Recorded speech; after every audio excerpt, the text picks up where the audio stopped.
So, I've long held, let me get some heat on because I think I'm going to be up here playing afterwards, that for humanity to really survive, to be able to meet the kind of challenges that we're facing and that we've created for ourselves. And I'm not just talking about climate. I'm talking about technological advances with which we can basically wipe ourselves out. We have to achieve some kind of globalist government. In a sense, it almost felt like maybe that was floating away, that the interconnectedness of our corporation, or our corporate masters as they were throughout the world, that the supply chains and everything might allow that to sort of ease into being in a way that might not be all that disruptive, that we would actually all get to that sort of globalist level without the kind of backlash from the entrenched nationalisms, nationalistic powers that our countries represent. Obviously, look, there's conspiracy theory type things, that there's this great globalist conspiracy or whatnot. I don't know that there is, but there are people probably who think like I do, that, it would be a good idea for some reason, and I can't quite put it in words, because I sort of have a duality of existence. One part of that duality says all life is bad, there's something very, very wrong, and we should just eliminate the suffering that is our lives as quickly as possible, and that really, maybe not just human life, but try to make life impossible throughout the universe. And I hold that as kind of almost a philosophical, religious type stance.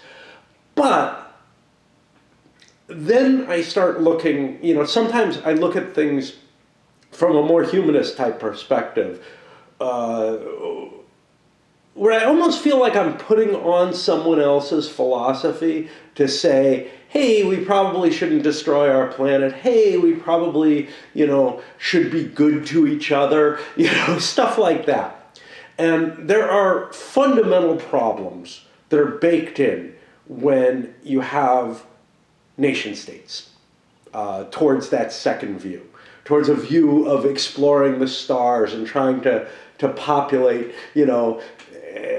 a larger section of the galaxy with our own little spawnlings, and I mean biological spawnlings in this case, not what I suspect will actually be our progeny, which will be non-human, but that's a subject for maybe a different discussion. So just to give you kind of a perspective of, why the fuck does the most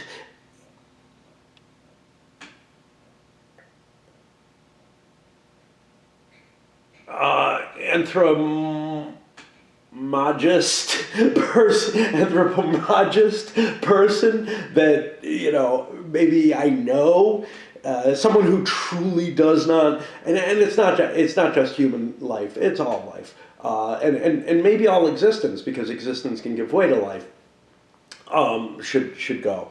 But why does this person who holds that all life should be destroyed in some places seem to be a proponent for, extending human life beyond what, this planet can sustain? And, ideas like we should get all our eggs out of one basket type of things. which also makes sense. If you believe in some sort of goodness of humanity, which I do not, etc. But again, we have to accept that there's this duality there, and I'm filled with contradictions of various sorts.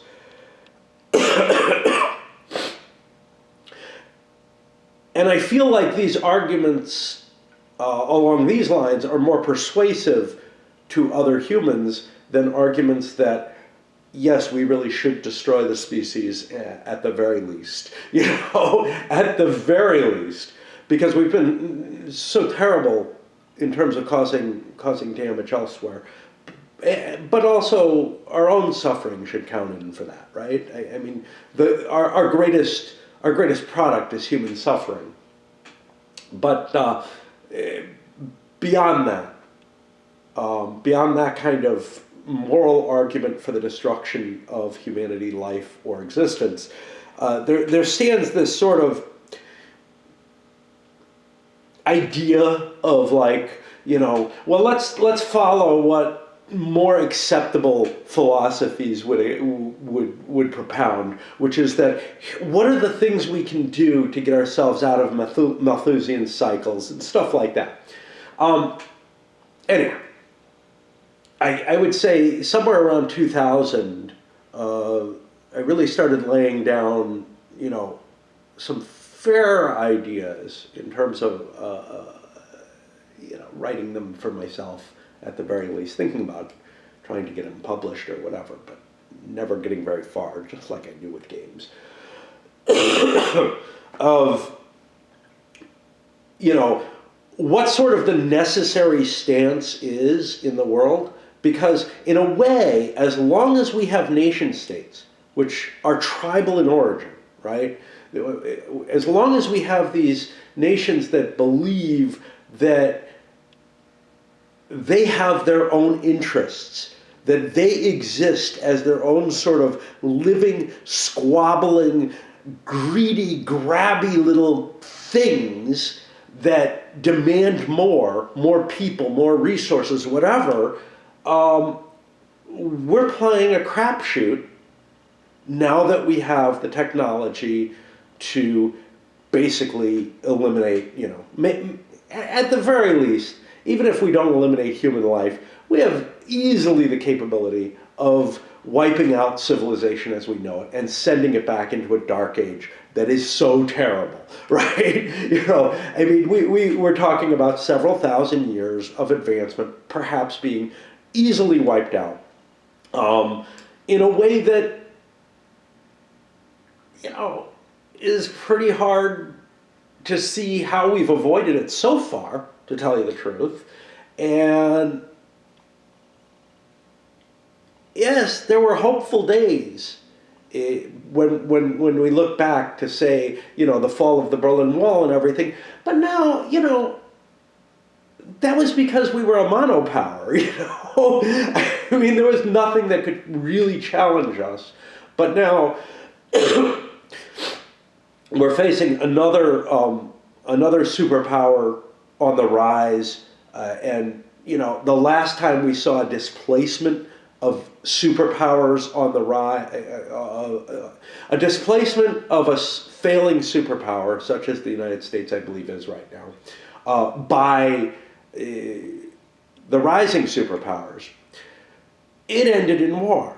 And it ended in one of the more terrible wars, World War II, that the Earth has ever seen. Certainly in terms of, total effect and deaths and whatnot, it was really, really devastating. Maybe not by percentage of death in local areas. I would suggest that the 30 Years' War was a lot harsher in terms of that. The world learned from the 30 Years' War and from earlier periods of vast warfare that, you can't do this. You can't wipe out the population this way. And they set rules to warfare. And they set rules that prevented you from taking it to that total war status. They didn't call it total war then, but because of the religious nature of the conflicts in that era, and the extent of the tribalism based in religious eras, you ended up having, people, not just armies fighting armies and killing them, but armies fighting masses of people in order to wipe them out, in order to wipe out ideas, in order to wipe out certain tribes of belief systems. And this is actually where the tribalism is where this is all going. But I haven't really spoken to my ideas of like the global one world government type concept. In part because every time I look at that, I say, one of the nice things about there not being one world government is that governments go bad, right? They take steps that are not good.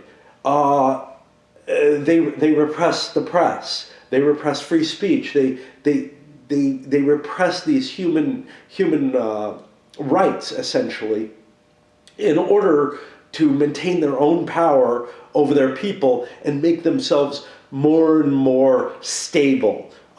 Because any organization or institution, and nations are definitely those, seeks, just like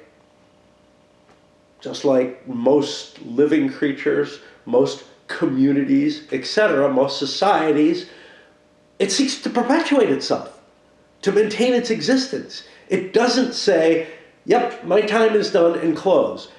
One of the reasons for that is that at heart, organizations that are made up of many, many people making their own decisions tend to be pathological in nature. And I've touched on that in something else before, especially looking at corporate, the way corporations operate, which, if corporations are people, they should be institutionalized. They should not be allowed to have any power over any other people, right? Whatever they do, they should not have rights, right? They have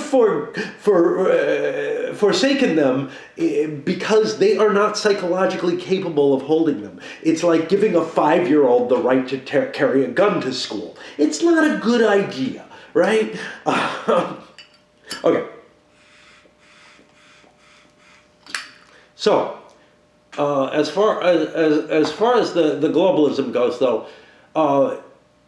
any organization, any nation state can become repressive, can become dangerous, and if there are no outside states, that's particularly problematic. You end up in your true dystopia, where there's no escape, there's no other country you can flee to. And really, you're left under the yoke of an empire that cannot easily be budged or moved. Popular opinion no longer means anything because popular opinion is fairly easily controlled through propaganda and whatnot. Everyone? No, of course not. There are always people who hold different views, and there'll be little insurrection groups and whatnot, but it's not going to work, right? It's simply not going to work. If an organization such as a world government becomes powerful enough that it can sustain itself, and it's based on the same tribal situations as our current governments are, the same kind of power cliques existing within it, where people control everything, it's going to be dystopian. I think there is no question of that. Okay, but at least maybe it could make it towards its goal. Yeah, funny thing about that though. That need to sustain itself and promulgate further generations of itself, essentially, even if it's just the same entity throughout, it will be mutating throughout that period, are actually stronger than sort of the moral dictates that are maybe enshrined in its original conception. So take a look at the United States as a great example. The kinds of concepts that were initially put out, not in the Declaration of Independence, because the founders, at least to a large extent, did not accept everything that was contained in there. Simple fact, all men are created equal. No, they're not. Some of them are created to be treated like animals, right? It is okay to do that. It is okay to treat women as chattel. All this stuff was more or less accepted and baked into the society that the proud words just couldn't live up to. But when you look at the Constitution, it's a little different.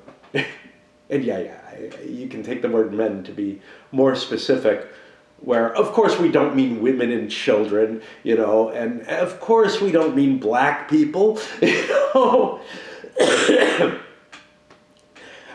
That would be like saying cows, Okay.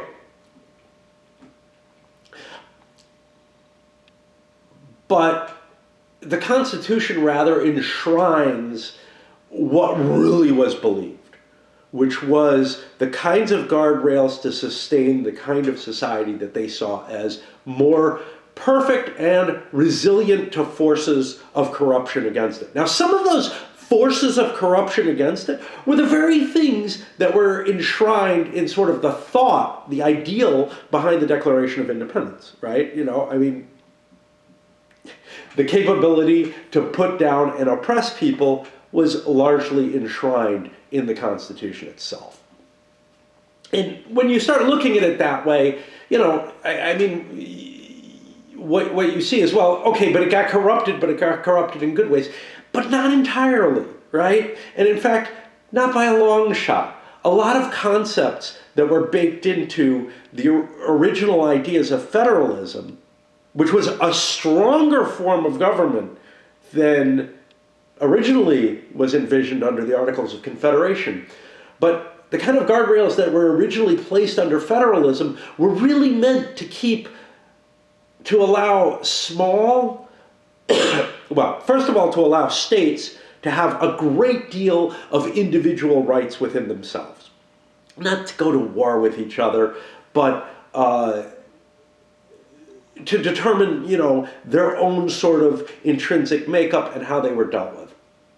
The question of how much the Bill of Rights impugned on the states' rights is kind of an interesting concept. I think if you look back, what you'll see is that the states were given much greater latitude to infringe on the kinds of rights that are asserted in the Bill of Rights for individuals. The key there, and you can see it in some of the rights in the Bill of Rights, is things like Congress shall make no law to, not the states shall make no law to, but some of them are a little bit less specific that way, and do seem to, and certainly have been read, to imply that there's a more general right. And I think that some of those have been extended. So some of the ones where it says Congress shall make no law to have been extended in a way where it's been included that basically no one can. Not the state, not your town council, nothing can interfere with that right beyond the clash of different rights. So what we see is a definite perversion of what was initially intended. Clear example is the idea that, like, what we're seeing as largely, when they speak of a well-regulated militia in the Second Amendment, that wasn't there for no reason. That was there to cover the sort of police functionalities that a small community would have, as well as the possible necessity of a state militia actually being raised up to deal with an external threat. There were many threats. There were threats of wild animals, dogs with rabies, bad people who had to be dealt with. And in many areas, native populations that were, being encroached on or had been already evicted, and had their own gripes and essentially took to war on their own. Communities had to defend themselves against these things. And so well-regulated militia didn't really explicitly say the only thing that's a well-regulated militia is like the state militia, now the National Guard, which somehow ended up under federal control, at least partially, which I see as craziness. It's one thing, in time of war, to say, okay, now we nationalize the state militias and bring them in, as we did in the Civil War.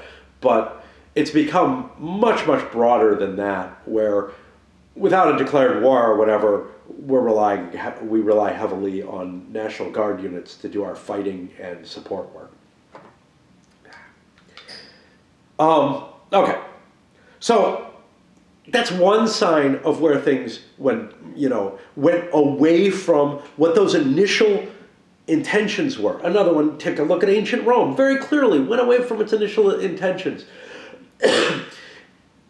Almost every society starts to mutate and morph in a way that changes, but what are the changes for? Well, they're almost always in the direction of the grabbing and centralization of power, further intervention in people's individual lives. Now that's someplace where you can say, well, what about the Second Amendment then? Is that a little different?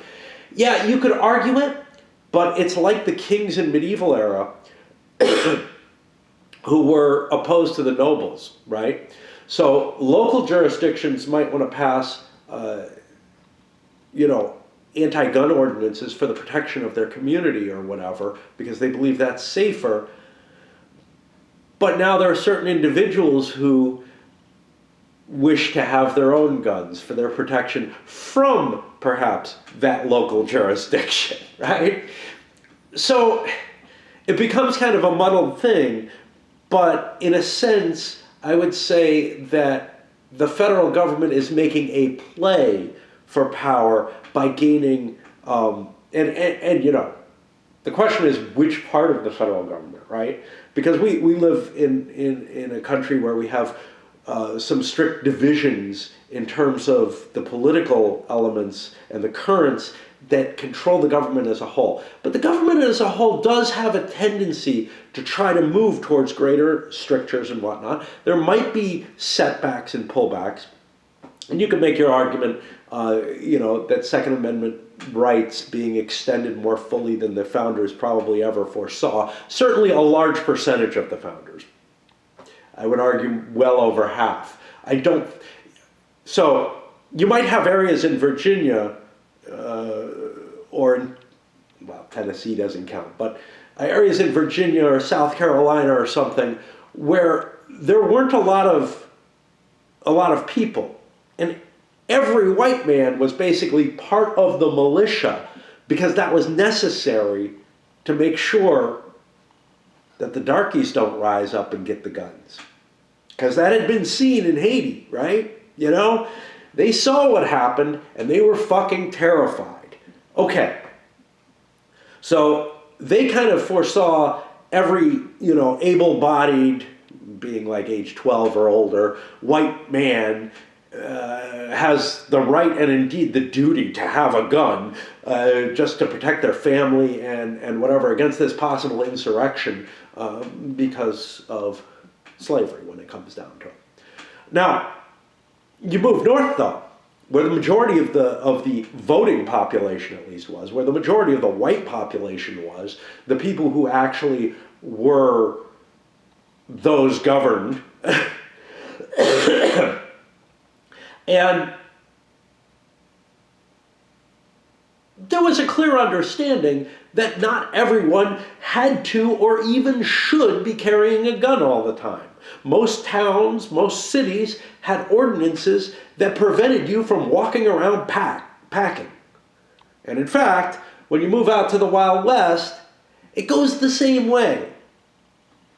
Most of the towns, most of the places where people actually lived, as opposed to out on their ranch or whatever, you had to check your guns. If you came riding into town, you couldn't go into the saloon with your guns on. You might be stopped at the town limits and actually have to check in with the sheriff and give them your guns, right? It's dangerous outside the town, but you're not supposed to be walking around armed inside the town, especially as a stranger. I know that's not the vision that's given out, but most of the relatively decent-sized towns had laws against people walking around armed.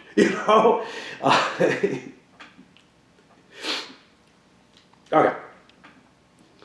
So when people say, the right's trying to create a Wild West environment, no, they're not. The Wild West foresaw the correct thing. If you're living out on your own, you need a gun. You need it. You don't have a sheriff to protect you or whatever. You don't have a municipal police force. But you sure the hell don't walk around patrolling the streets carrying your AR-15 like you can here and like you could in Arizona.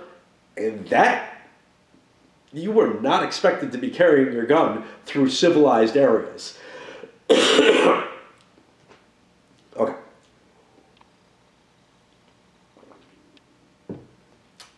I'm going to swap batteries because I think I'm going to need a lot of space for this one.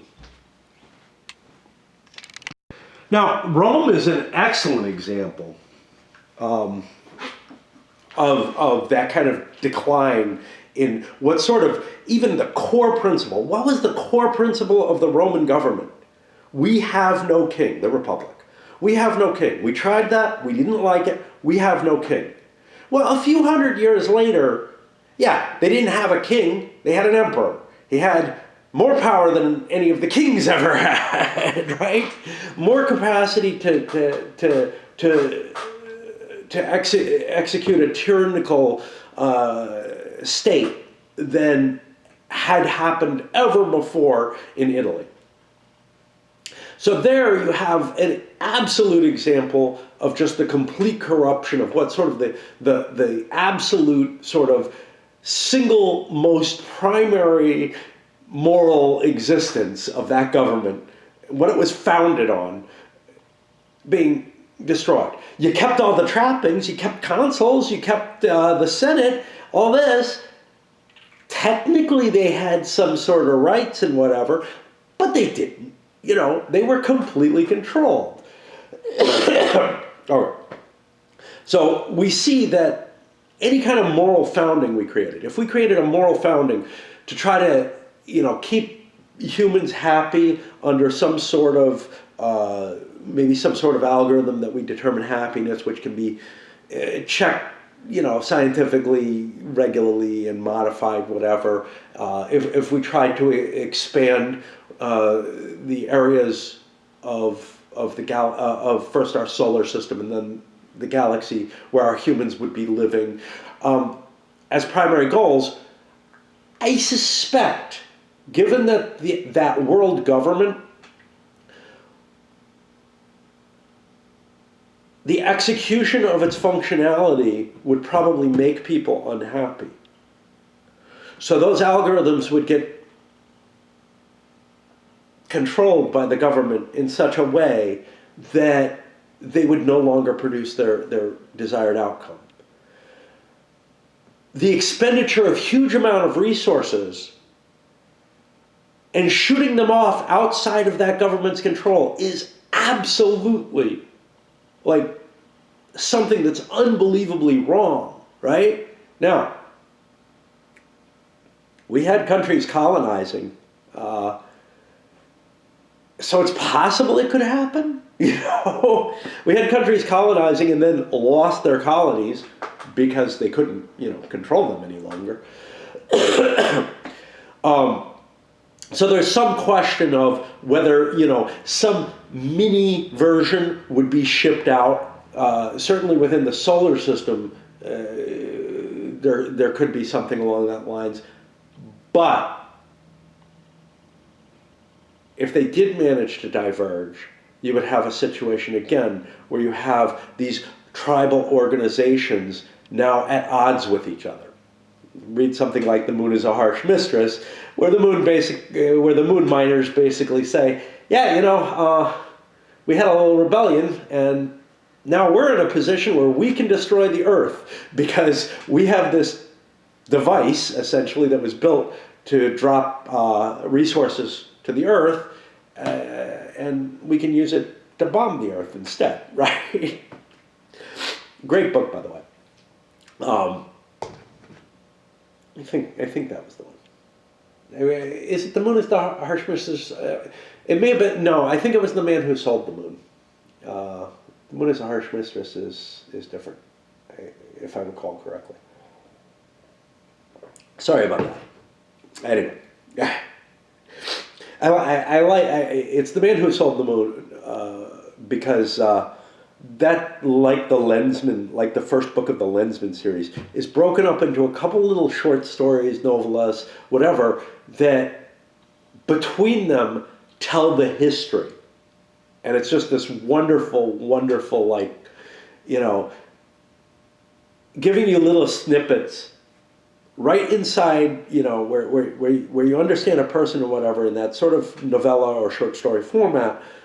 But when tied together, they provide, an absolute single woven together story that gets you from point A to point D, with a couple of stops in between, so that you can see what the intermediate steps are like, but with an interesting story in each case. And you kind of get the same thing off of an Asimov when he looks at maybe some of the Harry Seldon stuff.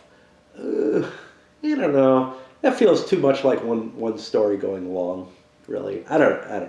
Anyway, just trying to tie something else in that's similar. There are other books of that nature, of course, but I tend to really, really like. Oh, I know what it is.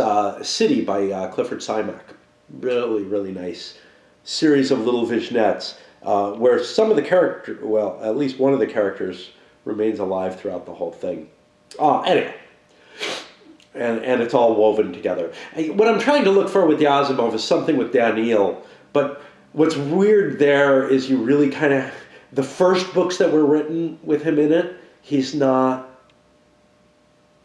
what he is in the later books where he's in it, so it's like, whatever. Okay, where did we get lost?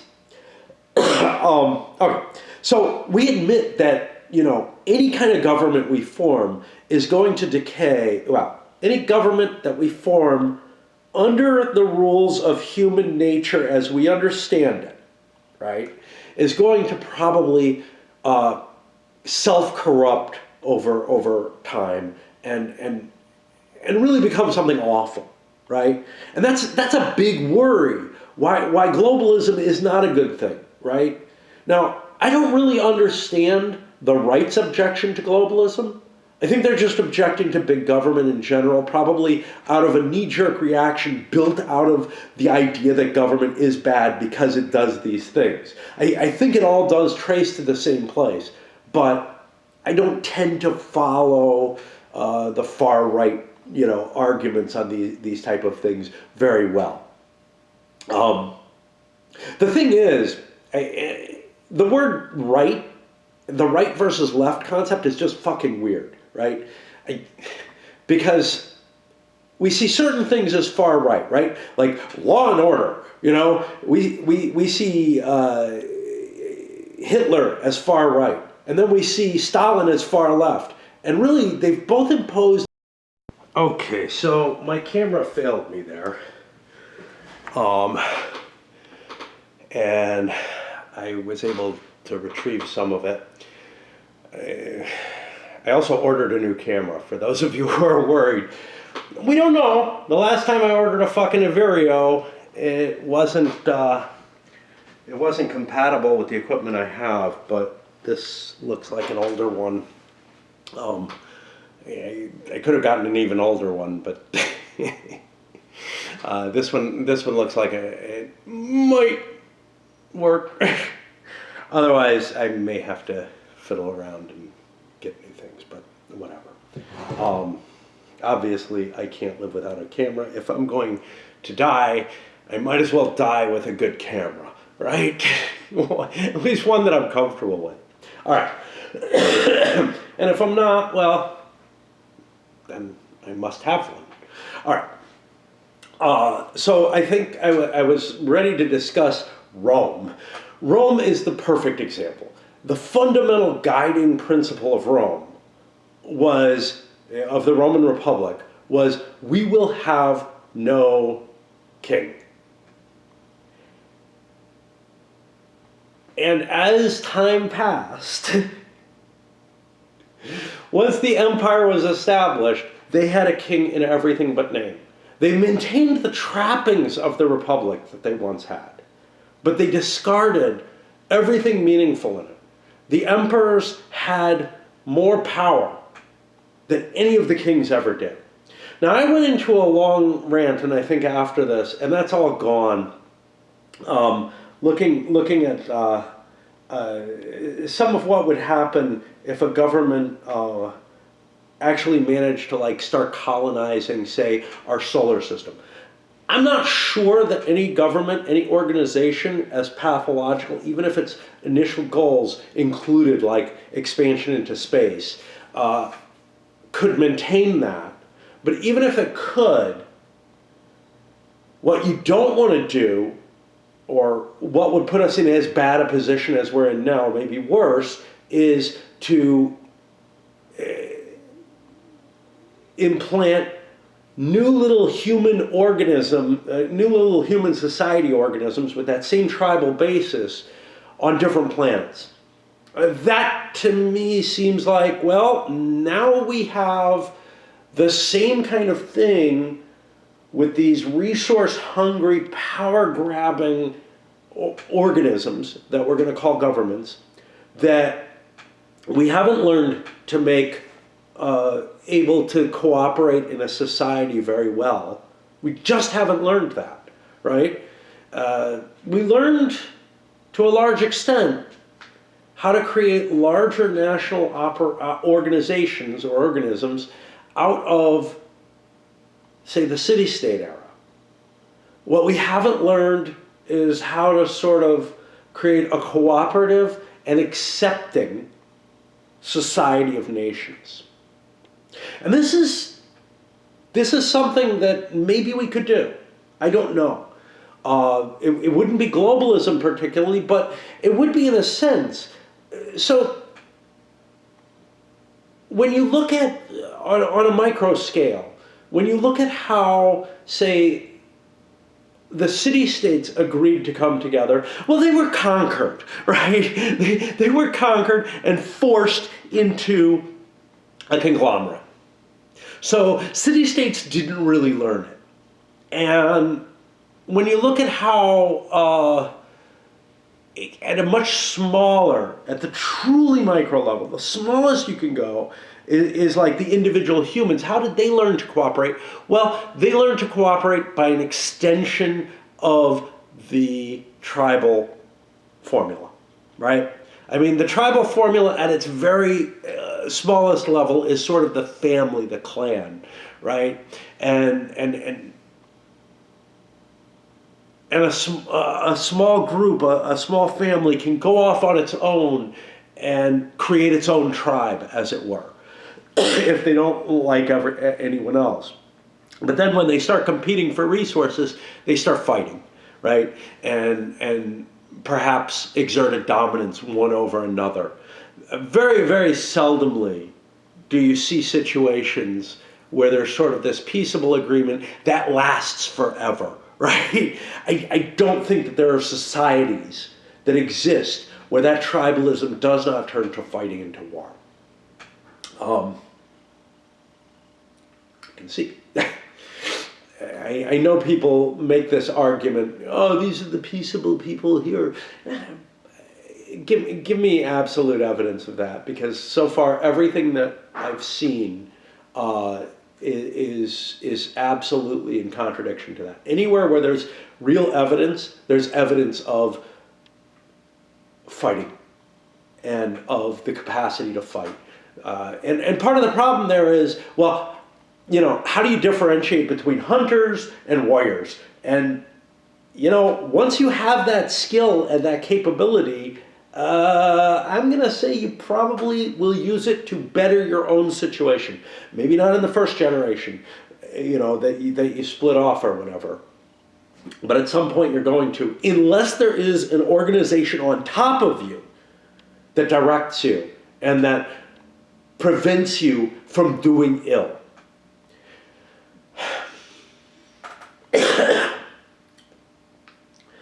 Bronze Age religions, like we have today, they really still are, do serve a certain purpose on the very individual level, and maybe even the family level, in terms of preventing the sorts of feuds that you saw in Norse society. But they're not guaranteed to. Remember, the Norse society also had a Bronze Age religion to back up its concept of Vergild and whatnot. And, you have the Hatfields and the McCoys. They weren't stopped just because they was Christians, right? Okay. But they can serve as a tool to provide control, to provide that overweening power of the government itself to be able, to be able to better control the individual elements and to prevent them from doing badly. And they can serve as a means of punishment, as they clearly did, as the churches became more and more powerful and more enshrined in state, as it were. There's one that's getting corrupted.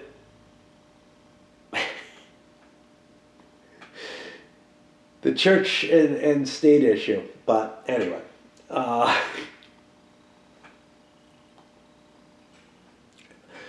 What I'm going to do is I'm going to click the camera on and off kind of regularly so that I don't lose as much if I lose. All right.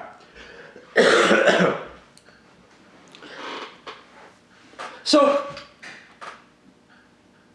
my fundamental thesis started out with, okay, tribalism bad. We just agreed with that, right? I don't know if everybody does, but when you tell people you're acting, you're saying that because of tribalism or something like that, they seem to take that as even worse than nationalism, right? Like, nationalism can be a good thing, tribalism never is, but I would argue that nationalism is nothing more than an extension of tribalism, right? Pride in your city is a tribalist version, and tribalism itself is an outgrowth of the familial relationship. Now, the familial relationship makes pure and perfect sense, right? It is the core and the natural one. That doesn't mean it's good, but it is natural in the sense that people who are blood related to you are people who share your genetic material, and some of your genes will pass on better if you support that tribe or that family or clan structure or whatever. The more blood related you are to people, the more you have an investment in your genetic material in terms of pushing them forward. And you could say, come on, that's fucking bullshit. But it may be for you, it may be for me, but if you look across, the broad swath of history, that familial relationship, that closeness of the family is very important. You might have fights within families, you might have things that happen that go wrong and whatnot, but it's very clear that the ties that a family has to hold together. Sorry, my battery thing is not charging the way it should. You might have ties that hold the family together. Those ties, well, you do. Those ties that have existed throughout history as a byproduct, or perhaps, and I would argue, as the primary product preserve the genetic material. And that's important, right? Because if there's any genetic wiring to predispose you towards that familial relationship, then that genetic coding will be passed on if you follow through and the phenotype expresses societally or socially with your family members. Now, it's not as clear that there's any kind of genetic rationale for societies to press on in the same way. For that tribal level at the national level, or whatever you want to say, at the city-state, anything like that, at the larger clan where multiple families are there. However, the same kind of social aspects that bind a family together somewhat more loosely appear to bind other small groups together. Your local town, whatever. And not so much today, but in an earlier period, and not that much earlier, like 50 years ago. Well, say 100 years ago. 50 years ago, or close to that, 40 say, I went to visit my first girlfriend, and she lived in the tiniest little town. And, you know, I mean, totally different. Everybody knew each other. If somebody had a problem, everybody had some interest in trying to help in some way. Sure, it's more removed than perhaps family, real loved ones, whatever would be. But, you know, there was much closer bindings than in anywhere else, in anywhere that I've lived, right? And I've lived and actually aimed for places where there's a little bit of that, at least, a little bit of that closeness in play. I grew up in more of an exurban type environment, a smallish town, but, you know, more than a couple hundred people, right? Probably a couple thousand. When you're talking a couple thousand, you're talking about something, you know, it's probably like 20,000 now. But it had to be more than a couple thousand. My high school class, my high school held about 500 people. So, yeah, it had to be about 10,000 or so at least. And you would think that would be more closely linked and related. And sure, I knew the other kids in my school.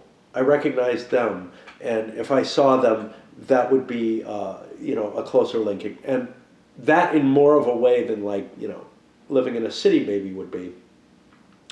But I found that I didn't feel that there was the same kind of, the neighborhoods didn't feel as sort of helpful when there was a problem as, say, I would see in, say, Buffalo, as an example. And I think Eugene's the same way, but I'm not so sure.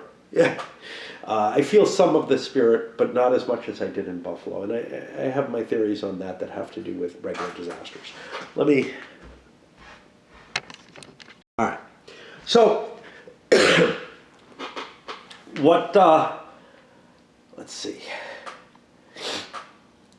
This is very distracting having to turn off the camera and then turn it back on, but I'm hoping to prevent as big a loss as I had, because we definitely lost some significant stuff. Okay, so what really did send me off on this thought, and it's one, you know, I've had thoughts along these lines before, but what set me off tonight was what set me to the camera was I have time because my addiction isn't, my addiction is actually demanding that I not play it right now, which is hard, but rather than play some other video game or try to spend the whole period of the night. By the way, I have another interview tomorrow, again in the morning. What set me off was the thinking that, you know, team sports are a form of tribalism. Now, I've always kind of held this with the city team, right? You know, I'm a Yankees fan, and boy, do I hate them Red Sox. And you got people who really, really take it seriously to the point of getting in fights. Fights that I know it may seem silly to you, but every time you get in a fucking fight, you are risking your life. Okay? I don't care if it's a fucking just a drunken fist fight or whatever. You are risking your life. There's a fair chance that that kind of brutal and violent action can send somebody sprawling back, crack their head open, and die. Okay? So understand that. Every time that you sort of get yourself up, throwing your chest up and getting up into somebody's face, you're basically saying, you know what? I am willing to kill you over this. Okay? Understand that. Because if you meet somebody like me who sees that threat properly and just puts a knife in you because you do it, realize that I see that threat completely and I see it as a threat to life. Now, I'm not going to pull a knife, but I may well fight dirty enough to send you down and put you in a really bad shape. In a way that's just not fair. I've done it. I don't believe in fighting fair. I believe that once you put that, okay, life is on the line here aspect, and I do believe that, you're upping the chances, and you're upping the chances of serious damage that might not be healed, or might not be healed for a long time. It's just, it only seems rational to finish that thing off, that violent threat, as quickly as possible and as effectively as possible. And honestly, unless it's somebody I care about, it's not really a big deal if, I take a move that will put them potentially even more likely in a death situation than simply throwing a few fists. All right. But yeah, people are willing to escalate the violence in a situation over maybe, a few words like, yeah, he's not as good as Rodriguez. I mean, come on, what the hell? And then they just get started, and the beer and whatnot. But it's just craziness to me. And that is that tribal aspect of it. But I'm not just talking, what I was thinking about today, and this is where there was a big shift, I wasn't thinking necessarily about the adherence to a sports team, which is kind of like the adherence to your national military, going out and kicking some goddamn, insert the proper epithet for whoever you hate right now, whatever country, Big Blue, no, what is it, Big Red and Great Blue, that, But it really doesn't matter because the propaganda can achieve that. And there is that same propaganda around the sports teams and that same kind of, not necessarily focused propaganda in the formal sense, but there is the sort of community reinforcement of these beliefs and feelings and whatnot, of they're good, we're good, they're bad type of thing. That applies to even sports. But I got to tell you, one of the things that's very fundamental in sort of society, as far as I know across the board, is the concept of the team sports, right? I mean, I don't know, I don't know if hunter-gatherers practice them. I suspect those are probably more individual sports. But where you get into team sports, you're actually building up, and I think this may be a key element. There are others, but it may be a key element in building up that tribalistic belief system, right? That we're in this together and we against them, right? We're going to beat them, okay? I'm not sure if an individual competitive spirit is as damaging. I don't really want to look at that too much. It feels like, so here's the problem. The tribalistic one may be the inhibitor of the individualistic competitive example. The individualistic competitive example may be just as bad. I got to kill off them things that are competing with my food supply. That may be at least as bad. I don't know. But I do know for sure that individualistic competitive spirit is not going to cause, it doesn't cause us to create nuclear weapons. It doesn't cause us to deplete the environment recklessly in the same way. It just can't, because there aren't enough. It's one person. One person can't do much damage on their own. They're like a lone tiger. Sure, they could kill 30 or 40 other animals. So what? It's only in masses and in coordinated effort that you can really create a lot of damage. Now, I'll give you that individualistic animals can create a lot of damage. And societal animals are worse. I mean, ants and stuff like that can do a great deal of damage. But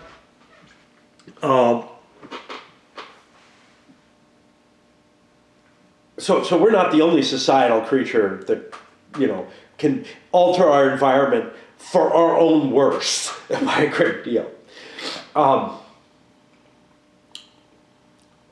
But as to the tribalism, I'm looking and saying what seems to be one of the reinforcing factors is the participation in team sports.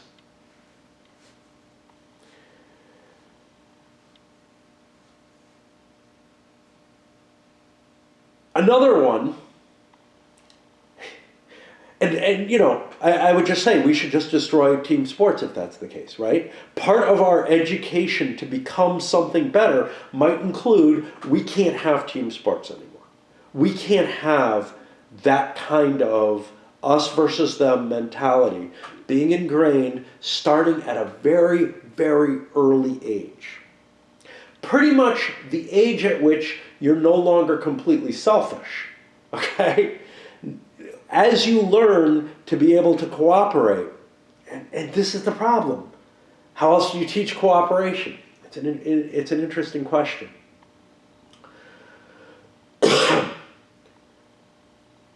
It's especially bad, though, if those team sports are kept linked together throughout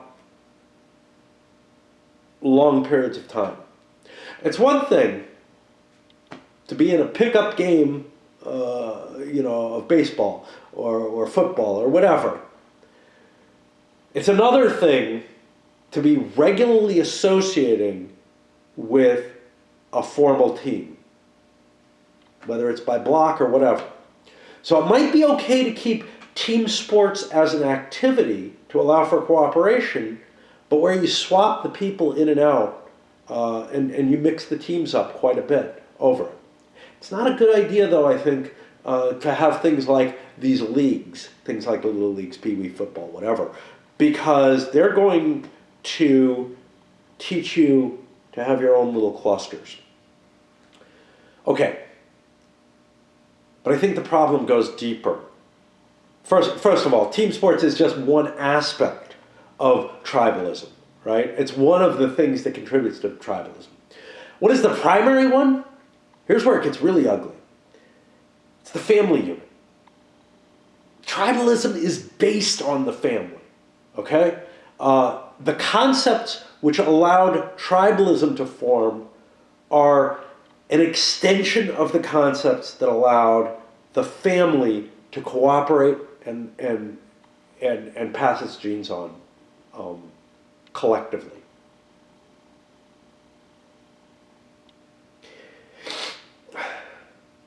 And that can be really formally placed with, a man has a duty to marry his brother's wife if he dies, and stuff along those lines. You go far enough back into that Bronze Age religion shit, and you can see the links so directly. That you're not only caring for their children, but you're providing more children. You are taking that woman as a breeding ground. Remember, those Bronze Age religions are so deeply based in patriarchal society. At least the late Bronze Age. If you go earlier, it might be more questionable. It's hard to tell. There are some indications, but only some, and they're very tenuous. Because men are stronger and they can enforce their will more easily. It's really that simple. I think the patriarchy is almost a natural outgrowth. And another evil. Another evil. Okay. But it can be fun.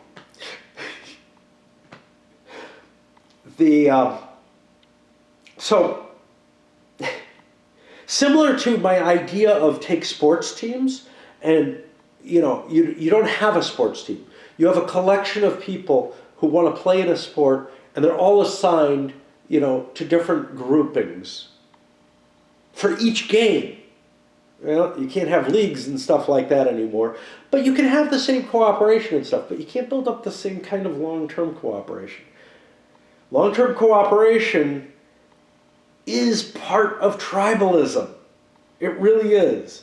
And we have to break that down and make it so that people are able to learn to cooperate without the tribal bondings. And at the heart of that is to break up the family. To break the genetic encoding that makes cooperation so important, and take it to the next level. Not just my little clan, my little society, my town, whatever, my nation is going to survive because we cooperate there. To we can cooperate with anyone. That it's all for the greater good. If you don't make that move, I don't think we can break the nation state. I don't think we can break nationalism. I don't think we can break its inherent tie to tribalism. I think it has to go down to the core fundamental. We have to change human nature itself for us to be able to survive into, beyond this planet. Beyond this solar system, at least. Perhaps even on this planet, because those tribal forces are enough to put us at risk at any given time if there's something sufficiently pathological in one of the tribes. And, we hear Putin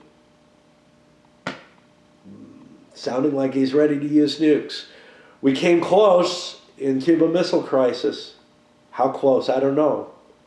We certainly have gotten close enough that an oops could have caused it. An oops. There have been times when we've come closer than the Cuban Missile Crisis, but they were never explained because you couldn't afford to. If people knew about them, they would have been horrified. And probably it would have destabilized the governments. And the governments, well, their core idea isn't the protection of their people. Their core idea is maintenance of their stable existence. Which isn't to say that sometimes they don't go wrong there too and break. Like I said, there are pathological impulses that run through every organization that are self-damaging, even to that stable existence concept. Just like there are people who are suicidal, there may be these tribalistic organizations or tribal-based organizations that can go pathological and that can seek their own destruction. We've seen some, at least on a small scale.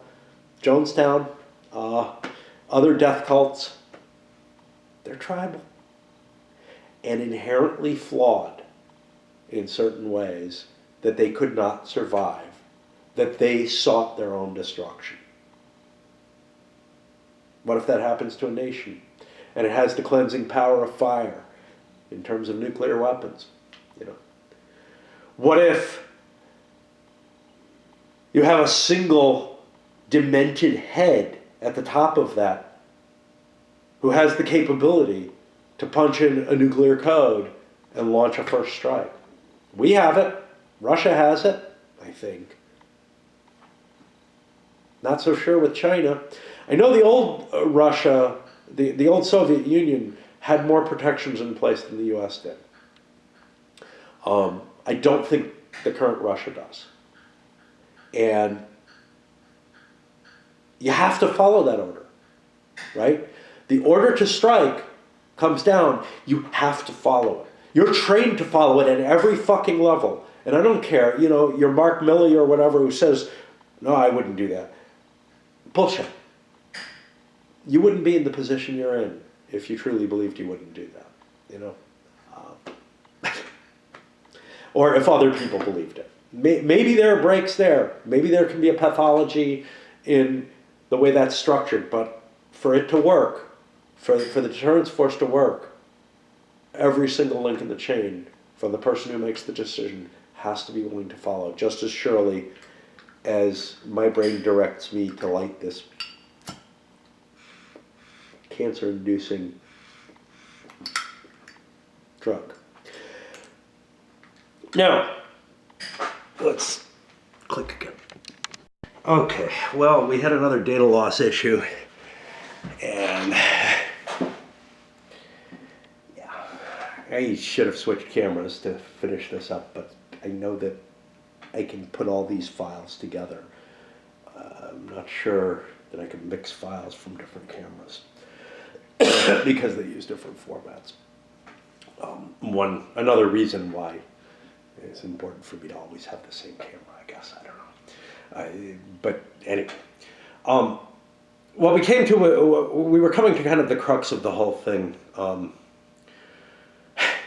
The idea of, you know, going to that very fundamental human nature, most basic structure, the family structure.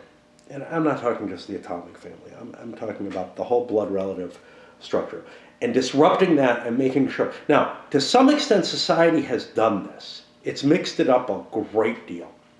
But I don't think enough. I think we have to start, you know, with the very, very young children. Just take them away and train them under a regime that's just completely not like how we raise humans now. This is if we want to be the things that go out and, you know, live outside this world, or if we want this world to continue to support us without any big oops. The problem is, this sounds absolutely dystopic, right? You know, the level of government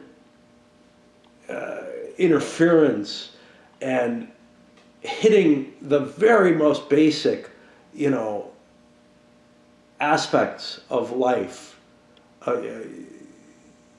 the ties that we are all so used to, is horrific, I think, to almost anyone. Now, to me, I tend to look at things not normally. You know, like I said, well, maybe I'm opposed to all existence or all life, or certainly human life. Maybe. But on the other hand, I try to promote this argument that, like,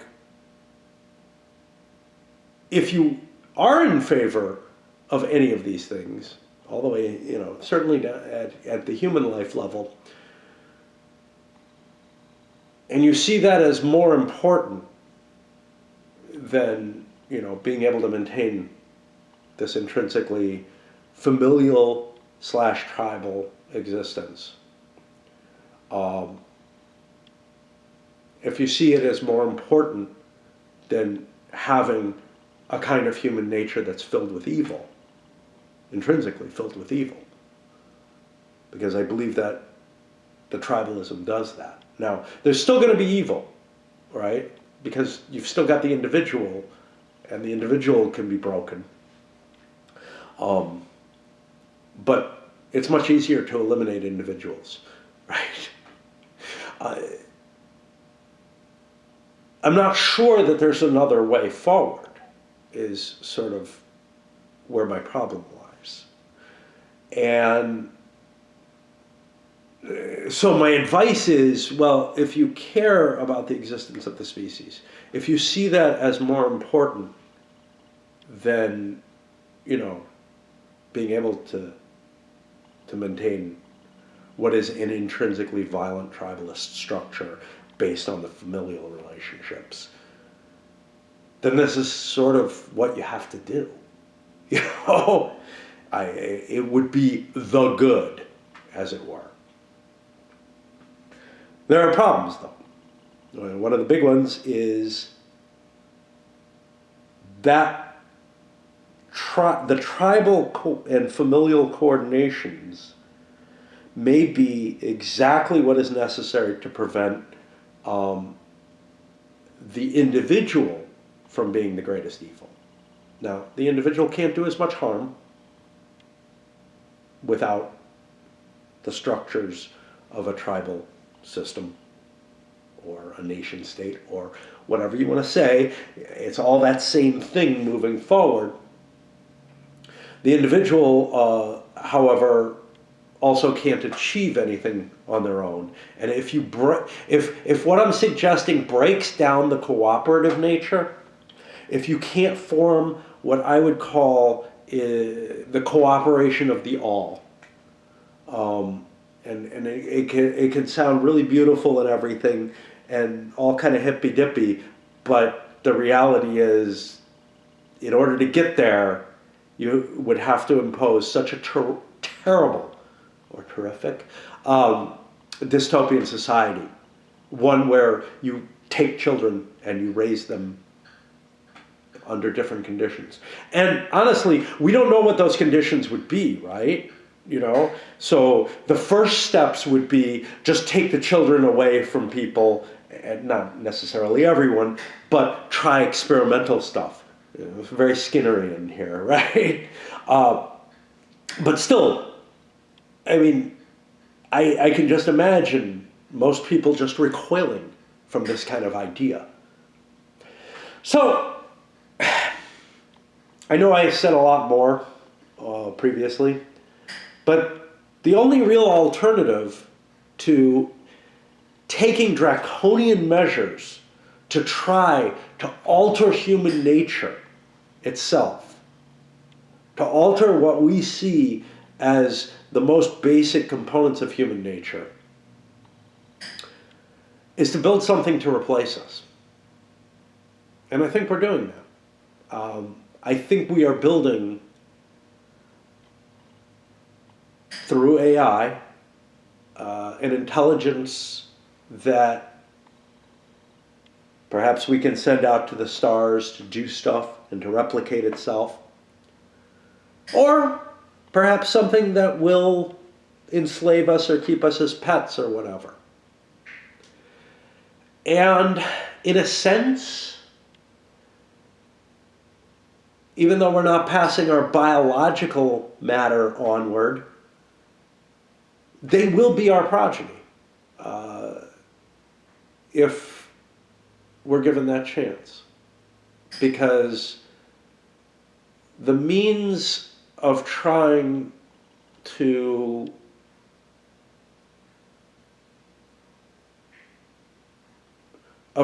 change humanity so that it's capable of extending further than we've gone. And we've gone quite far, right? But we've kept something in that tribal nature that I don't even know if we can eradicate it. But assuming we can, the costs for doing so are just too repugnant to almost any thinking person. That we only have one choice if we want to have progeny, and that is to create them and hope they treat us well. Of course, that also could be a dystopia. Like I said, they could just be they could end up keeping us as pets, or just enslave us and, or wipe us out because we're just a nuisance, right? And under those kind of circumstances,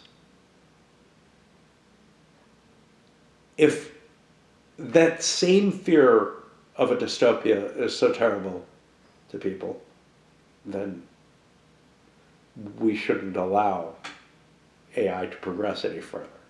And we damn well ought to be wiping it out everywhere we can. It's in an early day. I'm not suggesting that your chat GPT is going to be able, to do any of this. It's safe as a tool. Self-driving cars, it's safe as a tool. At some point or another, though, and we've been trying all along, someone is going to make something that is capable of changing the game. As long as we keep playing with it. Now, where do I feel? I'm kind of amused by it. I kind of like the idea of, a mechanical or replicating mechanically a non-biological progeny of ourselves being our future, as it were, being the thing that actually does go out and do what maybe, we aren't able to. Kind of pleases me in a sense because it's wiping out life. It's not wiping out all existence. It's not wiping out all intellect, etc. But we may be creating something that cannot be miserable in the same sort of way that biological structures inherently have to be. Someday I have to go into my pain as learning, as a device. Because obviously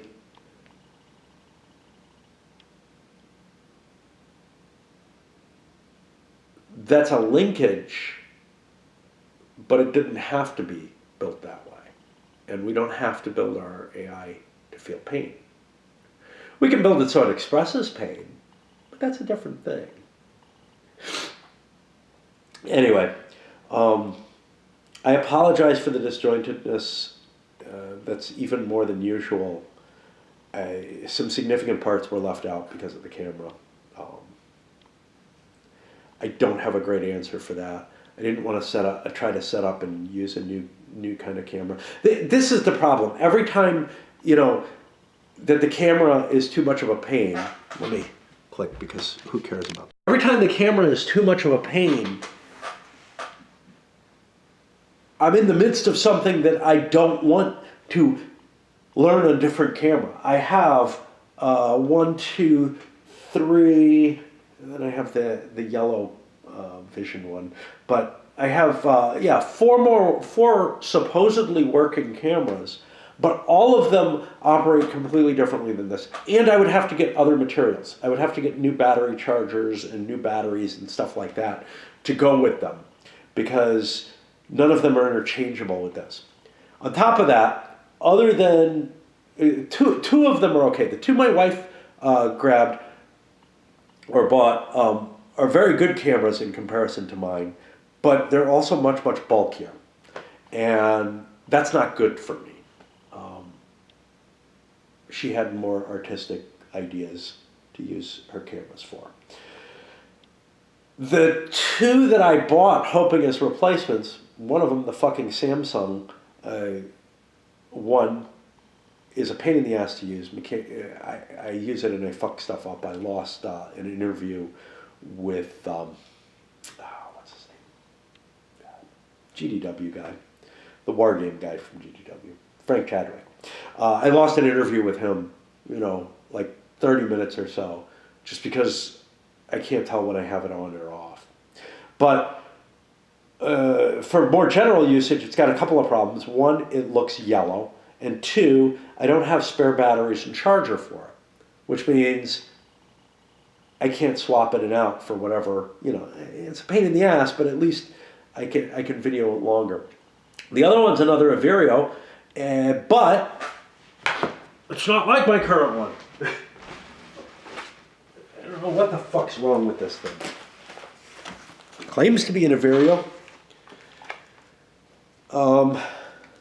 I do have a battery for it, but only one. And it's a different size and style than the battery that goes with my Averios. Why didn't they change the name? I don't know.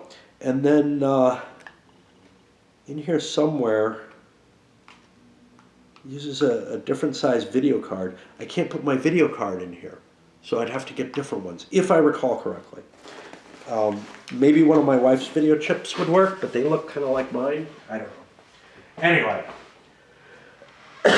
I tried using it and couldn't get anything. It didn't have any capability. So this is what I can try to say. I think I got most of my points across.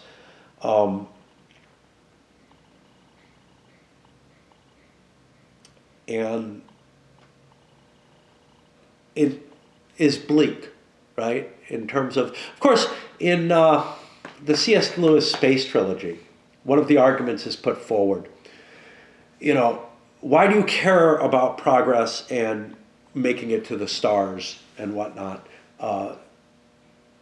Why do you care that some future thing that is genetically derived from you and probably isn't human anymore makes it out to the stars and keeps living? How is that some form of, how is that an immortality? How is that anything that's of value? You might be creating monsters, And it's a good question, but it's sort of the question that spawning is all about, right? The fact that, look, we're biologically programmed to, keep making more.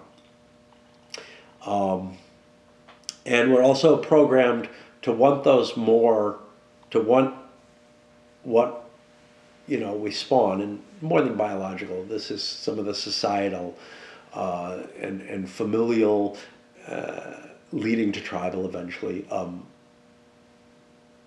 aspects is for our progeny to go on. And it's not that unreasonable, though, to think, well, it doesn't have to be biological. The jump to the other is reasonably fine. And does it really matter if our actual biological progeny die off in the name of, a different child of ours? And I don't know. I really don't know. All right, cheerio.